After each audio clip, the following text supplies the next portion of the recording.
Olá, torcida na rede, comigo, Carlos Mion. Hoje é um dia especial, um amigo especial, que há muito tempo eu não via. Prazer em receber o Renato Scarpim, ele que é ator, comediante e também apresentou programas de esportes, manja muito de bola, fez novelas na Globo, na Band, também no SBT. E na Record. Na Record também. Então, o combo completo, né? E aí, Renato, como é que está? Tudo bem? Tudo bom, Carlos. É um prazer estar aqui contigo, participando na Rede com Mion e falar sobre bola, falar sobre futebol, que é uma coisa que eu adoro. Você está acompanhando o Mundial de Clubes? Todo mundo está empolgado aí com o Brasil e estamos chegando nas oitavas. Qual a tua concepção? Você acompanhou os jogos, tudo? O que você viu até agora? O que te chamou a atenção? Eu não estou conseguindo ver todos os jogos. Às vezes eu dou uma zapiadinha ali, dou uma olhadinha. Mas o que eu estou achando legal é o fato dos europeus estarem meio surpresos. Eles acharam que ia ser mamão com açúcar e perceberam que o Brasil ainda é o Brasil, né? Apesar do nosso futebol ser essa bagunça, mas aqui ainda é uma fábrica de talentos e estão vendo que a coisa não é tão simples assim. E qual time europeu te decepcionou mais até agora? E o que mais te chamou a atenção? Que você gostou de ver jogar? Olha, eu vi poucos jogos completos, né? Eu acho assim, os times portugueses esperavam um pouco mais, no fim não é nada disso. Eu acho que eles, se jogassem a Série B, eles iam sofrer muito. Acho o PSG está com o time ajeitadinho, o City, o Guardiola, apesar de não ter ganhado nada esses últimos tempos, mas é o Guardiola, ele sabe montar um time. O Bayern, que é uma potência, vamos ver agora contra o Flamengo o que vai rolar, né? E eu acho que vai ser talvez o melhor jogo aí dessas oitavas. E dos clubes brasileiros? Não o resultado em si, porque foram todos bem, né? Mas quem que jogou bola, assim, que se disse, representou bem o futebol brasileiro? Eu acho que aí é a dupla Flamengo-Palmeiras, né? O Flamengo, eu vi um trecho do jogo ontem do Flamengo, jogou assim, para cumprir tabela. Com o time reserva, né? Para cumprir tabela, e mesmo assim jogou bem. E o Palmeiras, esse último jogo aí, não jogou lá grandes coisas, mas também que eu acho que os caras entraram mais na vibe, não, a gente já está meio classificado, é só não perder. Exato. Né? Mas eu acho que agora valendo, Palmeiras e Flamengo estão, e se duvidar, acho que o Flamengo está jogando um pouco mais. Você tem um palpite de uma final, assim? Cara, eu chutaria Flamengo e Palmeiras, sabia? Olha, eu chutaria. Porque assim, o PSG agora e o Chelsea, eu não sei se esses caras estão com essa bola toda. Eles têm uma correria, é um outro tipo de futebol, né? Uma correria, um jogo rápido. E talvez esse cadenciamento do jogo do brasileiro, né? Que para a bola, deixa chegar na falta. Se os brasileiros não entrarem nessa onda aí de, como é aqui, né? Que qualquer encossãozinha é falta, porque lá o juiz não vai dar. Então é uma coisa que os times brasileiros têm que se espertar. Né? Se eles entenderem isso, eu acho que eles têm uma boa chance, sim. Você tem muito tempo de futebol, gosta, acompanha.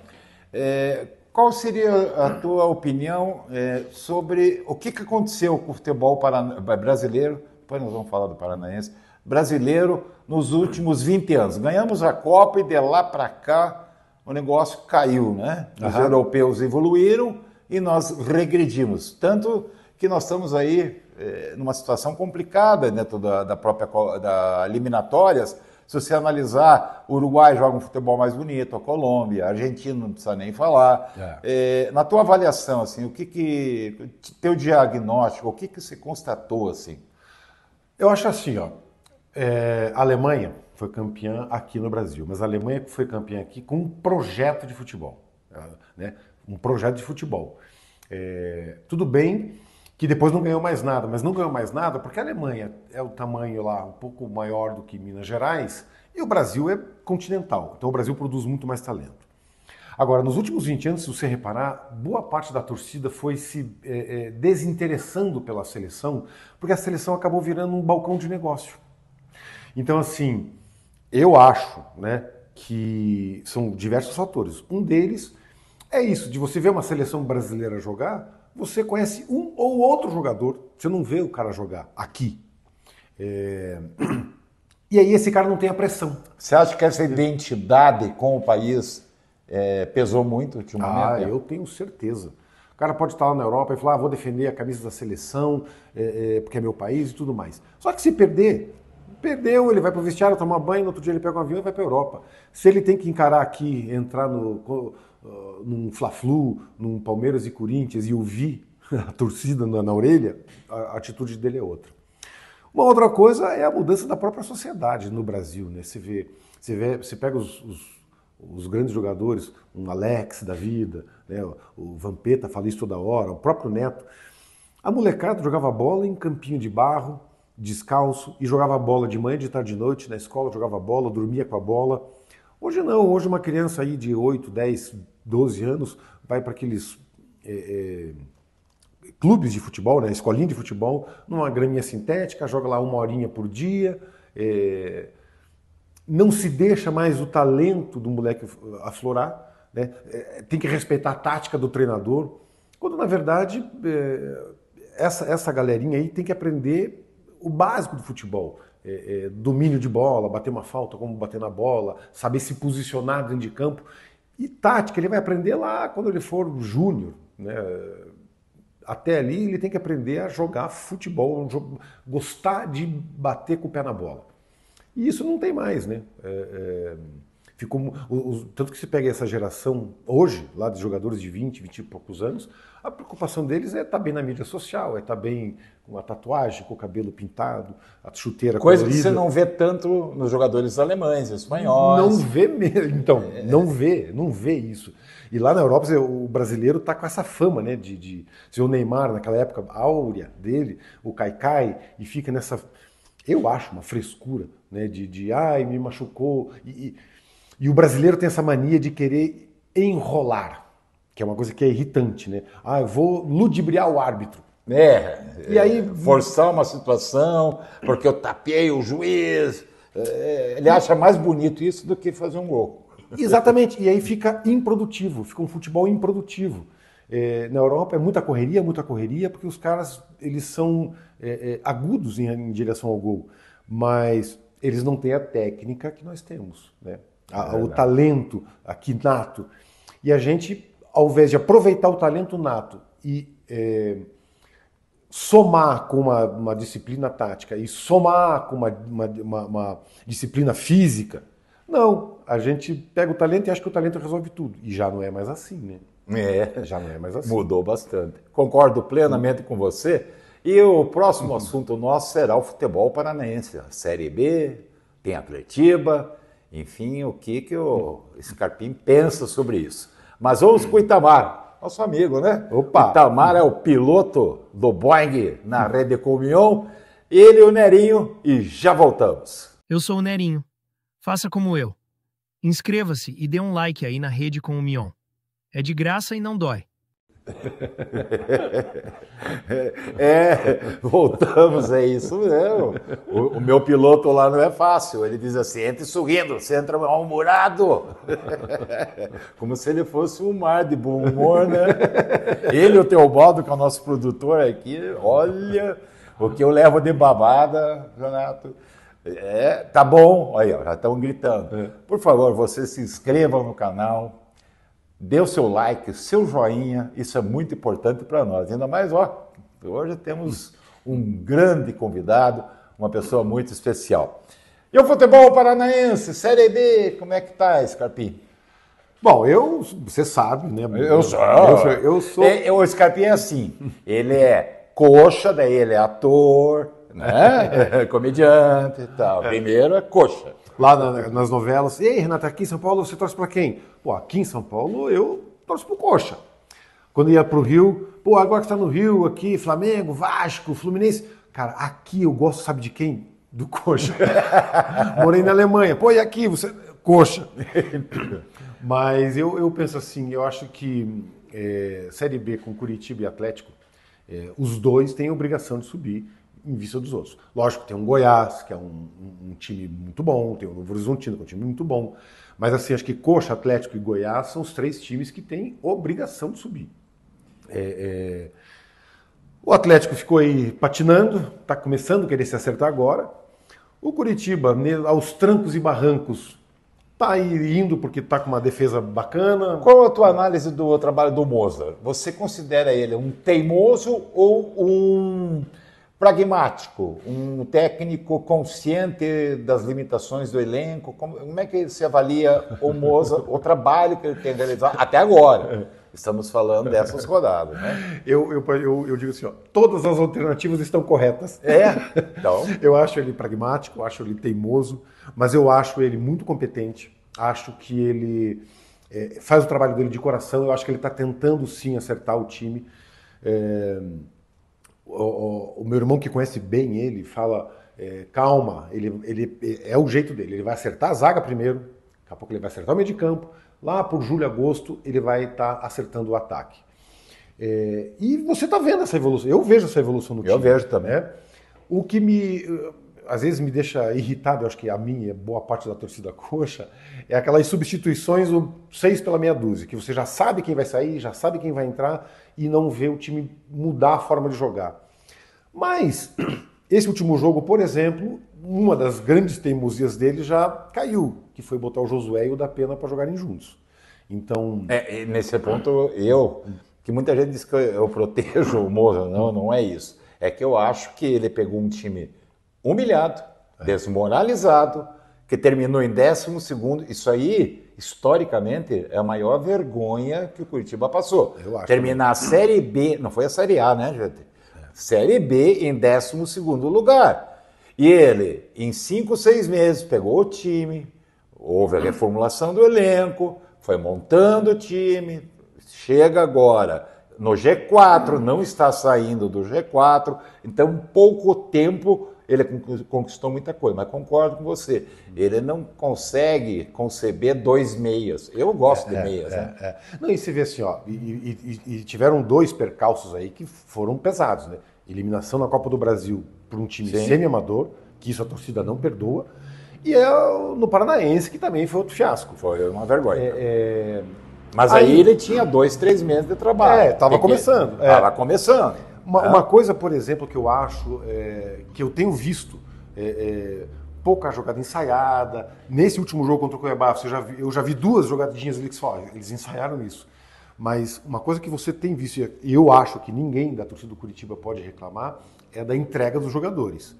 Eu acho que isso ele conseguiu botar na cabeça dos caras que, brother, esse ano vai ter que subir por bem, por mal, na marra, no forceps, mas vai ter que subir. E o time comprou a ideia. O que eu percebo no Moza é o seguinte, Scapim, é que a missão foi o seguinte, está aqui. A tua missão, que nem no exército, quando o cara vai invadir um país, tua missão é resgatar aquele elemento.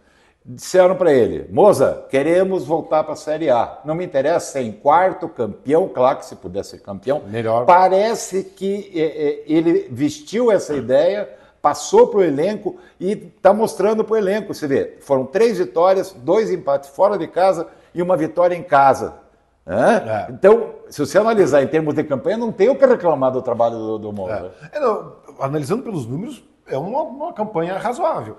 É que assim, o Curitiba ou perdeu ou empatou jogos que eu assisti praticamente todos, que você diz assim, meu Deus do céu, a vitória estava ali. Era um fiapo a mais de ousadia, a gente tinha ganho o jogo.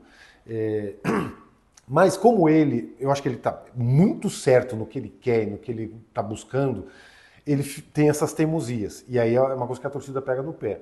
Mas eu adoraria chegar no final do ano e dizer assim, Moza, desculpa, você estava completamente certo, desde que 2026 o Curitiba jogue a Série A. E se for campeão da Série B esse ano, tanto melhor, porque garante vaga à Copa do Brasil, que com essa eliminação no Paranaense... For campeão, ele tem vaga na Copa do Brasil. E o rival, o Atlético, o que se percebe no Atlético com o Odair Hellmann, que assumiu agora? Eu assim, me irrita falar, mas eu acho que o Atlético tem um elenco um pouco melhor, assim, individualmente. Tem um ou outro lá, cabeça de bagre, mas se você botar ali tete a tete, o Atlético tem um elenco um pouco melhor. Mas eu vi o Atlético assim, cara, eu vi alguns jogos, não todos, assim, obviamente, vi um ou outro jogo do Atlético e dizer assim, eu até fiquei espantado com a forma horrível que o Atlético jogava. Demorou para trocar o técnico, né? Demorou, eu acho ali que estava rolando uma briga interna, assim, eu não sei, eu que joguei bola, assim, a gente sabe quando o cara, ele tem 100% de eficácia e está te entregando 20%. A sensação que dá é que meio que de propósito, assim, eu não sei.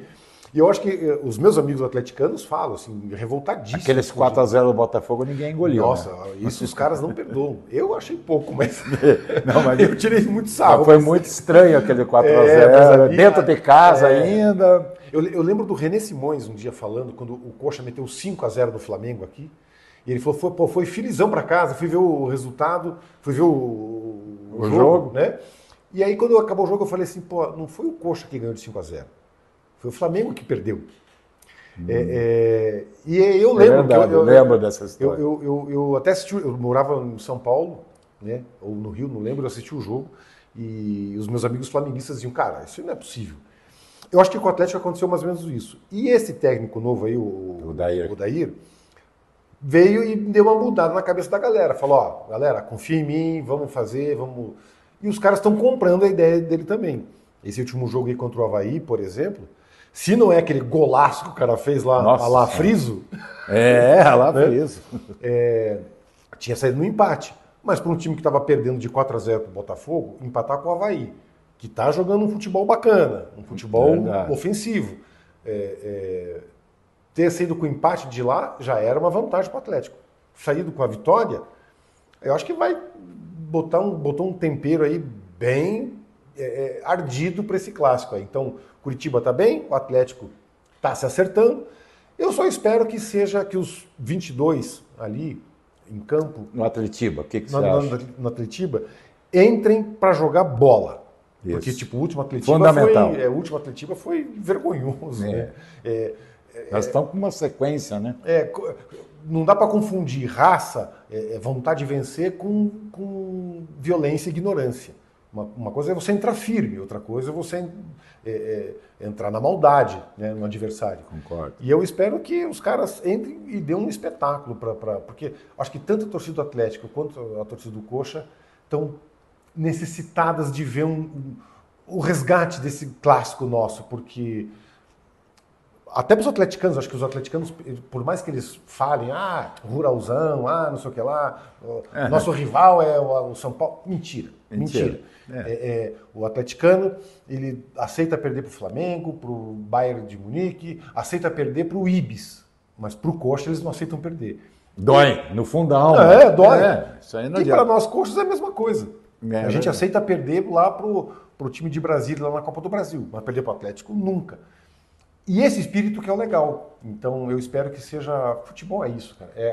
É a coisa mais importante das menos importantes, né? Então que seja um espetáculo para todo mundo. E que o Coxa ganhe. Falando em espetáculo, para a gente passar a régua, qual que é o teu próximo espetáculo? Você esteve recentemente no The House com uma peça... com comédia, né? Não é um stand-up, deixar bem claro, né? É uma peça humorística. É um show de humor. Um show de humor. Fez um tremendo sucesso. E qual é o próximo desafio do... Então, eu tô... essa apresentação que eu fiz na sexta-feira, agora dia 20 de junho, que foi um sucesso, graças a Deus, chamado Engolindo Sapo e Resolvendo os B.O. E foi tão bacana que é bem possível que eu volte a Curitiba em agosto para fazer mais uma apresentação. E eu estou viajando com esse espetáculo, né? Então, eu para frente agora vou para Minas, depois vou para o Nordeste com o espetáculo. E eu estou aí em alguns projetos para um podcast que eu vou fazer e montagem de outros textos meus. Tem um livro meu que vai começar sendo meu primeiro livro agora, de uma comédia também, só que uma comédia muito louca. Que legal. Que está à venda, eu preciso vender. Não é o nome do livro? Chama Dois Perdidos numa Kombi Suja. Meu Deus do céu. Não, é divertidíssimo. Tinha que ser comédia. É, porque são dois cômicos que viajam o Brasil com um show, contando a história da humanidade, desde o tempo das cavernas até hoje. Só que o diferencial é que em todos os tempos, lá no Império Egípcio, depois no Império Romano, depois na Idade Média, todas as personagens são brasileiros com seus diversos sotaques do Brasil. Então é como no mundo, se no mundo só existissem brasileiros.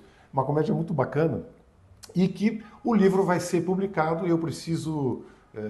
eu fui aprovado num projeto onde eu precisava vender 45 livros para publicação. A gente já vendeu acho que uns 15, então falta agora 30 livros para vender, vai ser rapidão. Vai vender muito mais, milhares. E depois vai entrar em venda normal. Valeu, meu irmão. Obrigado. Parabéns pela tua carreira vitoriosa. Levou o nome da nossa Curitiba e do nosso Paraná para o Brasil inteiro. E desejo que continue com muito, mas muito sucesso. Obrigado. Para nós também desejo um grande abraço para todos os ouvintes do Rede do Mion. Um abraço aos atleticanos, aos coxas, aos paranistas, né? Aqui o canal é aberto a todos. Para todo mundo. E sucesso também no canal, que viralize, que seja que as pessoas venham aqui para saber mais informações do futebol aqui do nosso Paraná. Pronto, piloto Itamar, está aqui o nosso amigo. E depois desse papo, eu deixo um abraço a vocês e o meu tchau!